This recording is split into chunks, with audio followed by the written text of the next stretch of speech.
Praise the Lord. அண்ணா, ஏன் குடிச்சு குடிச்சு உங்க வாழ்க்கைய இப்படி அழிச்சிக்கிட்டு இருக்கீங்க? உங்க உடம்பு என்னத்துக்கு ஆறுது? ஏன் மதுபானத்தின் மேல இவ்வளோ ஒரு அன்பா இருக்கீங்க? உங்க ஃபேமிலியை யோசிச்சு பாருங்க. உங்களையே நம்பி வந்த அந்த பெண்ணோட கதி என்ன? எவ்வளோ ஆசையா உங்களை கல்யாணம் பண்ணியிருப்பாங்க. நீங்க ஆனா இப்படி மதுபானத்துக்கு அடிக்ட் ஆயிட்டீங்களே. இப்போ அவங்க அழுதுட்டு இருக்காங்களே, அவங்களோட கண்ணீருக்கு நீங்களும் தானே காரணம். உங்களுக்கு பிறந்த பிள்ளைங்க என்ன பாவம் பண்ணாங்க? அவங்க இப்போ வந்து சாப்பாட்டுக்கு இறந்து திரியிறாங்களே. ஏன் உங்க நிலைமை இப்படி இருக்கு? அந்த மதுபானத்துலேருந்து நீங்கள் வெளியே வரலாம்ல. அட்லீஸ்ட் வெளியே வரதுக்கு ட்ரை பண்ணலாம்ல. குமாரன் விடுதலை செய்தால் மெய்யாகவே விடுதலை ஆவீர்கள். இந்த நாளில் ஏசப்பா உங்கள் வீட்டுக்கு வந்திருக்காங்க.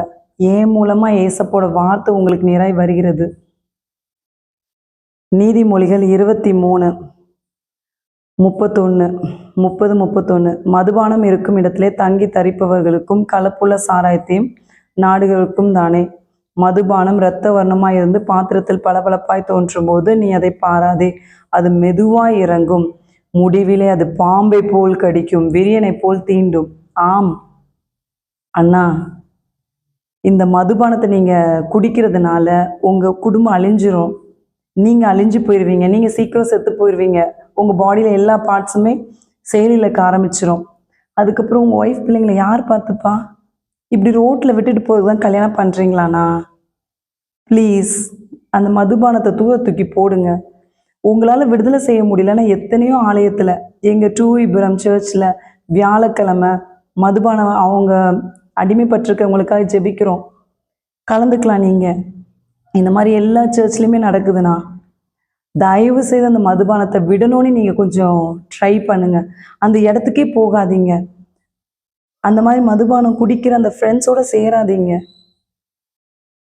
உங்கள் பிள்ளைங்களை பாருங்கள், உங்கள் ஒய்ஃபை பாருங்கள். அவங்க சரி மதுபானம் குடிச்சிட்டு வீட்டுக்கு போகிறீங்க, அவங்கள போய் அடித்து துன்புறுத்துறீங்க. சாப்பிட்டுட்டு படுக்கலாம்ல. ஏன் இப்படி பண்ணுறீங்க? பாவம்ல அவங்க. உங்களை கல்யாணம் பண்ணதை தவிர வேறு என்ன தப்பு பண்ணாங்க?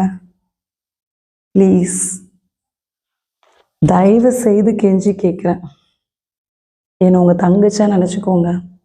மதுபானத்துலேருந்து வெளியே வர ட்ரை பண்ணுங்க. ஏசப்பா உங்களை விடுதலை பண்ணுறதுக்காக காத்து கொண்டிருக்காங்க. ஏசப்பாவை தேட ஆரம்பிங்க.